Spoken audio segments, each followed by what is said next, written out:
Jangan lupa subscribe YouTube channel Metro TV News dan jangan lupa nyalakan notifikasinya. Didukung oleh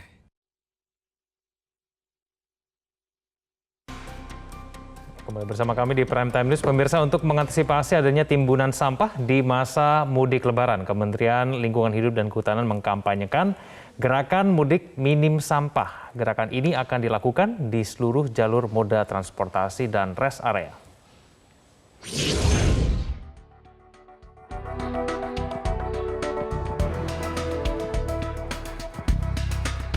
Animo masyarakat untuk melakukan mudik Lebaran sangat tinggi. Menteri Perhubungan memperkirakan ada sebanyak 85,5 juta orang yang akan mudik pada Lebaran tahun ini, atau setara dengan 31,6% dari total penduduk Indonesia. Melonjaknya jumlah pemudik ini akan berdampak langsung pada tingginya jumlah sampah. Kementerian Lingkungan Hidup memprediksi akan ada sebanyak 8,5 juta kilogram sampah yang dihasilkan saat mudik perharinya. Kementerian Lingkungan Hidup pun mengkampanyekan gerakan mudik minim sampah di seluruh jalur moda transportasi dan titik-titik peristirahatan di jalan tol.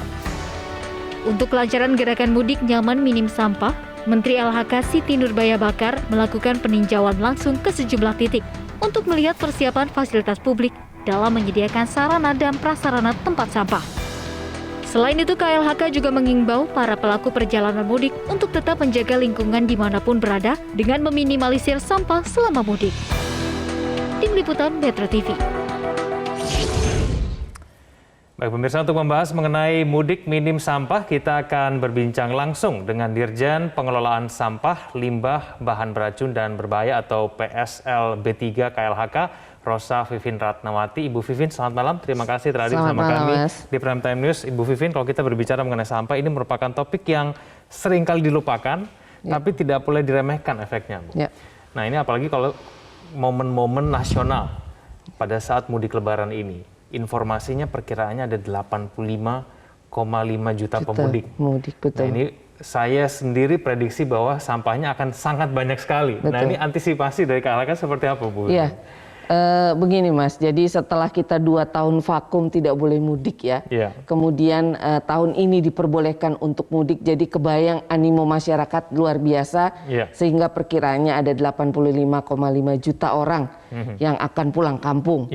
Dan diperkirakan memang kami menghitung 1 orang per hari itu setengah kilogram membuang sampah, sehingga dihitung sekitar 30 juta kilogram selama seminggu itu untuk mudik. 30 juta kilogram, Bu, ya? Banyak sekali. Iya. Sehingga memang antisipasinya adalah yang pertama, kami dari Kementerian LHK mengeluarkan surat edaran Menteri LHK, Gubernur, Bupati, Wali Kota, untuk kemudian menghimbau mereka untuk menyediakan dan mengawasi serta kemudian melakukan penanganan sampah dengan baik.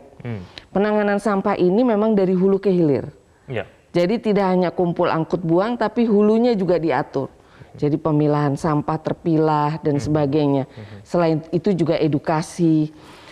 Kami KLHK juga berkomunikasi, berkoordinasi dengan kementerian lembaga lainnya, Kementerian Perhubungan, kemudian dengan misalnya pengurus jalan tol, Jasa Marga, Bina Marga, pengurus rest area, kemudian untuk pom bensin, Pertamina misalnya, dan semuanya itu sudah kami lakukan minggu yang lalu. Jadi sekarang sudah berjalan, dan memang tadi pagi Ibu Menteri berkenan untuk ke Pelabuhan Tanjung Priuk dan Stasiun Senen, dan semuanya kita lihat memang sudah on the right track. Jadi kami betul-betul cek bahwa sampah itu dibawa kemana setelah dibuang terpilah. Kalau misalkan masyarakatnya belum bisa memilah, nah nanti pasti akan dipilah.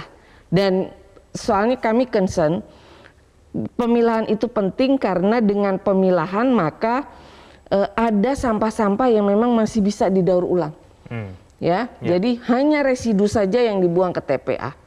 Jadi tadi kami memastikan itu, dan moga-moga seluruh Indonesia, terutama daerah-daerah yang memang mempunyai jalur mudik itu dapat mengantisipasi hal ini.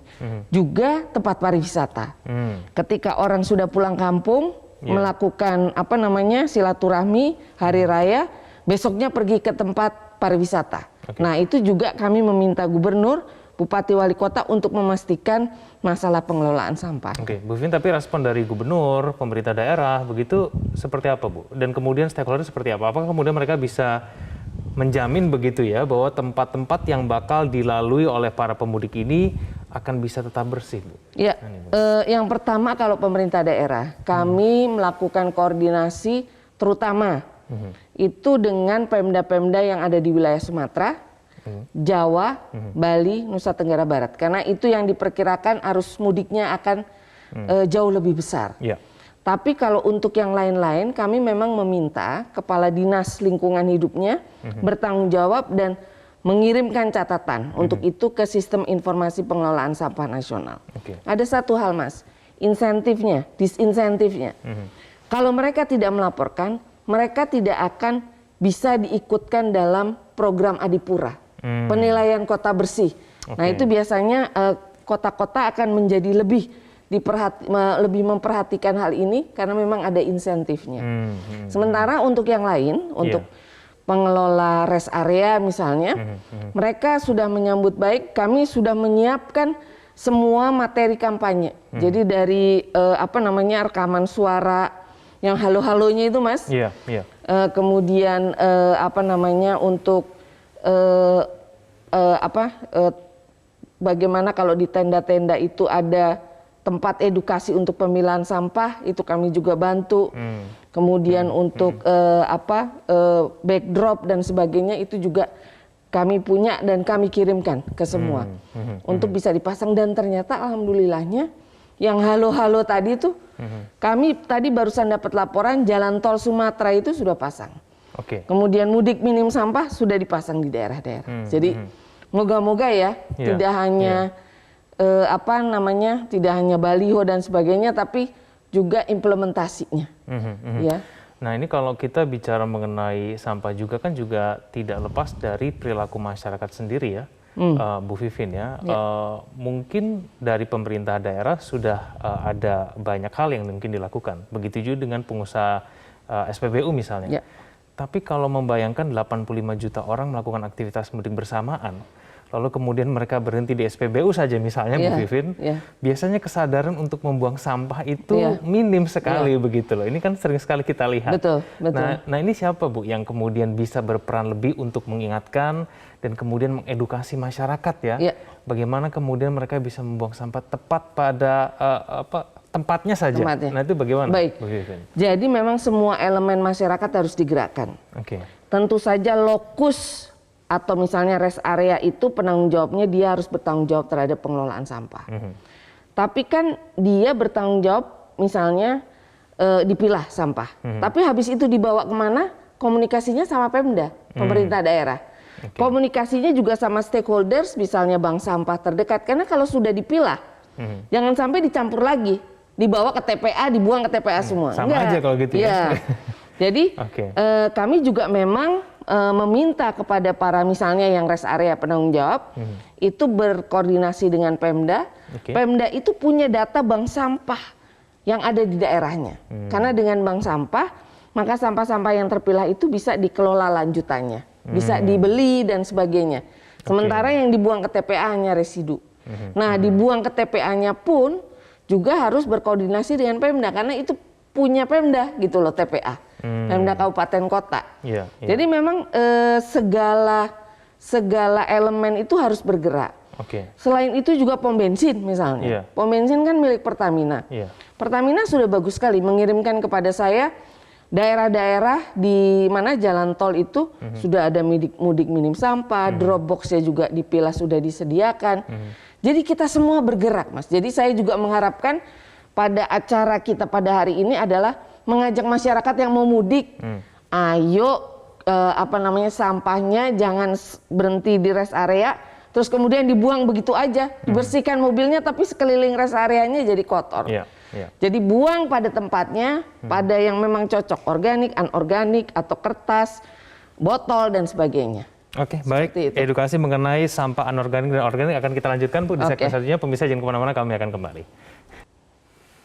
Untuk mengantisipasi peningkatan produksi sampah harian, Kementerian Lingkungan Hidup dan Kehutanan menerbitkan Surat Edaran Nomor 3 Tahun 2022 tentang pengendalian sampah dalam rangka mudik Lebaran. Kementerian LHK juga menyediakan sarana agar masyarakat tertib dalam membuang sampah. Berikut ini laporan dari reporter Marcelina Tumundo dan juru kamera Suari Tiasa dari Pelabuhan Merak, Banten. Selain memastikan kelancaran mudik, masalah kebersihan di fasilitas serta moda transportasi mudik menjadi salah satu hal yang juga diperhatikan oleh pemerintah. Apalagi terkait pengolahan sampah. Mengapa hal ini menjadi penting? Karena dengan meningkatnya jumlah pemudik, maka volume dari sampah selama periode musim mudik ini juga diprediksi akan semakin meningkat. Pemerintah memperkirakan bahwa pada tahun ini akan ada sekitar 85 juta orang yang mudik ke kampung halaman. Dan Kementerian Lingkungan Hidup dan Kehutanan pun memprediksi bahwa volume sampah selama periode mudik tahun 2022 ini akan mencapai 35 juta kilogram. Saat ini saya tepatnya berada di ruang tunggu penumpang di Pelabuhan Merak, Banten, dan kita akan melihat bagaimana kondisi kebersihan di fasilitas atau moda transportasi ini. Kalau dari pantauan kami, memang di beberapa titik ini sudah tersedia tempat sampah dan juga himbauan untuk bisa menjaga kebersihan.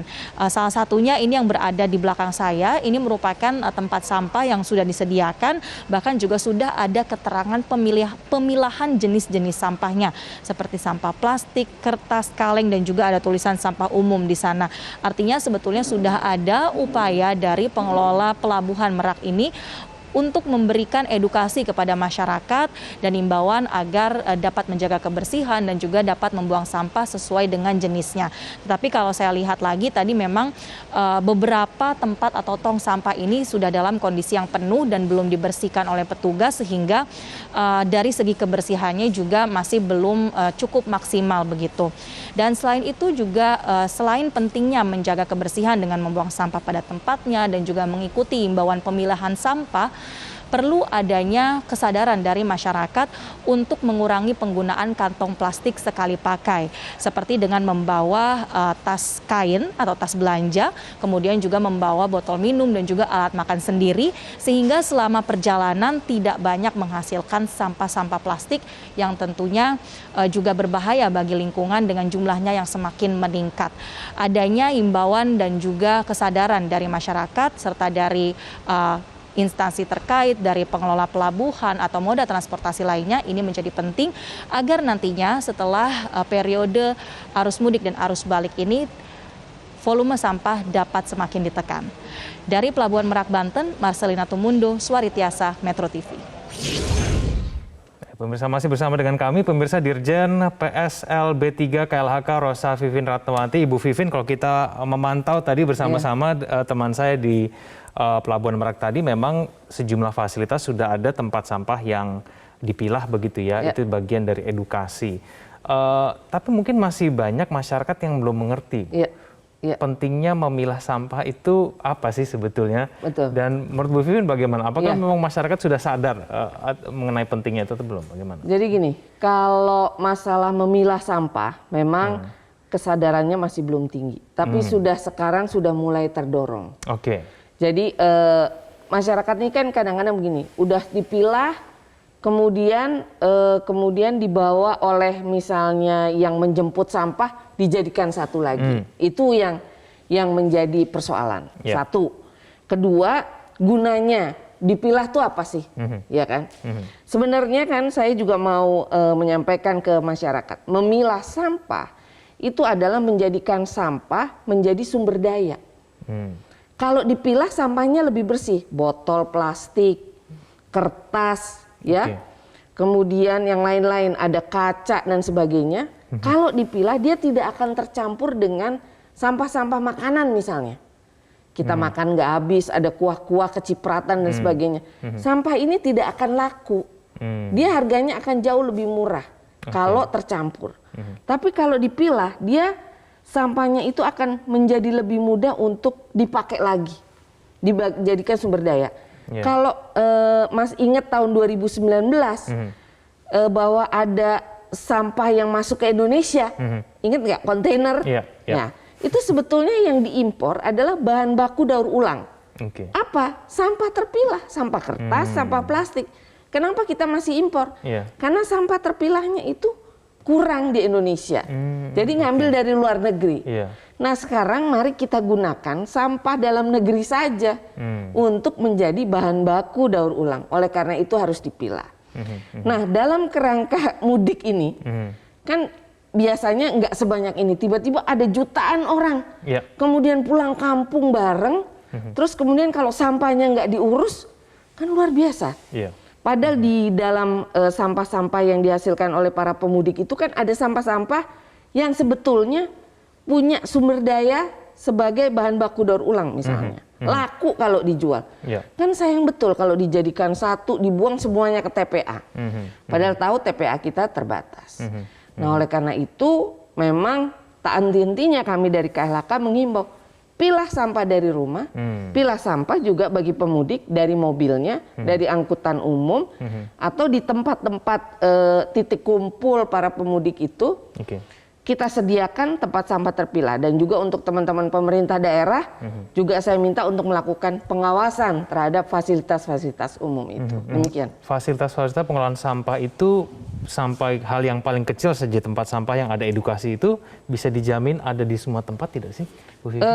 Iya, Indonesia ini kan luas sekali ya. Pada mudik saat ini, makanya kita punya tagline mudik minim sampah. Yang bekerja bareng-bareng, tidak hanya pemerintah, tidak hanya pemerintah daerah, tapi juga masyarakat. Kita mau pulang dengan riang gembira, mudik, tapi juga jangan dibuat daerah yang menjadi tempat kita mudik itu jadi tempat sampah juga, ya kan? Juga jalan-jalan yang kita lalui. Jadi kebahagiaan di Hari Raya Idul Fitri ini juga menjadi kebahagiaan buat lingkungan hidup kita karena bersih, tidak ada sampahnya. Demikian. Baik, ada tips nggak nih, Bu Vivin ya? Ini mungkin buat orang-orang yang masih mudik, mungkin mereka belum kepikiran sampah itu ternyata persoalan yang penting begitu ya, ternyata sering dianggap remeh, sering dilupakan, tapi kemudian kalau itu kemudian berefek negatif itu kemana-mana, menimbulkan penyakit misalnya, lalu kemudian aromanya nggak sedap. Silakan Bu Vivi, buat para pemudik. Jadi memang di dalam surat edaran nomor 3 tahun 2022 ini, surat edaran Menteri LHK, itu memang meminta kepada gubernur, bupati, wali kota untuk memastikan bahwa ada tempat pemilahan. Nah, untuk para pemudik atau pengunjung wisata, tempat wisata, kita buang sampah pada tempatnya. Ya. Atau kami sarankan juga untuk melakukan pengurangan sampah. Pakai kantong belanja, bawa tempat kue. Kalau misalnya mau belanja makanan ya ditaruh di tempat kue kita ya. Atau misalnya kemudian kalau bisa bawa tempat minum, tumbler, bawalah tempat minum. Jadi mengurangi menghasilkan sampah. Itu hal sederhana yang bisa hal dilakukan sederhana, di rumah, ya? Sangat sederhana. Bawa kain lap dan sebagainya itu mengurangi sampah tisu sebetulnya. Satu hal lagi Bu yang mungkin kita juga tidak boleh luput perhatian adalah tempat wisata ya Bu ya. Tempat wisata ini juga biasanya meninggalkan sisa sampah yang cukup banyak. Prediksinya setelah Lebaran nanti akan naik. Nah itu bagaimana Bu? Nah untuk tempat wisata memang kan yang mengelola adalah pemerintah daerah. Oleh karena itu di dalam surat edaran Menteri LHK nomor 03 tahun 2022 memang meminta kepada gubernur, bupati, wali kota untuk betul-betul memperhatikan tempat-tempat wisata itu. Kelola sampahnya dari hulu ke hilirnya, dari tempat sampah terpilahnya, kemudian setelah dipilah kemudian mau dibawa kemana, bank sampah mana, ya. Setelah itu yang tidak bisa dikelola atau didaur ulang, residunya baru dibuang ke TPA. Nah itu semua harus dilakukan dan juga harus menambah orang.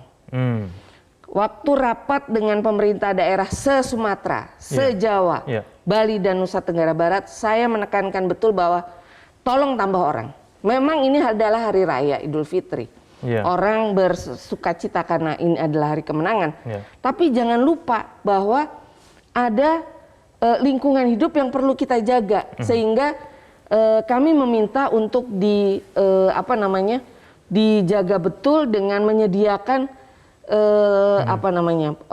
orang-orang yang memang melakukan pengelolaan sampah tuh digilir dan sebagainya. Jangan sampai kosong. Jangan sampai kosong. Karena begitu terlupa 2 jam, 3 jam, sampah pasti akan numpuk. Oke, wisatanya sangat banyak begitu ya, Sela. Baik, banyak. Bu Vivin, semoga kemudian dengan acara ini kesadarannya semakin meningkat ya Bu ya. Tidak hanya kemudian dengan masyarakat, tapi juga pemerintah daerah menaruh perhatian lebih terhadap sampah. Ibu Vivin, terima kasih. Sama-sama, terima kasih. Di Prime Time News. Selamat malam Bu Vivin. Pemirsa, dialog saya tadi mengakhiri perjumpaan kita di program Prime Time News pada hari ini.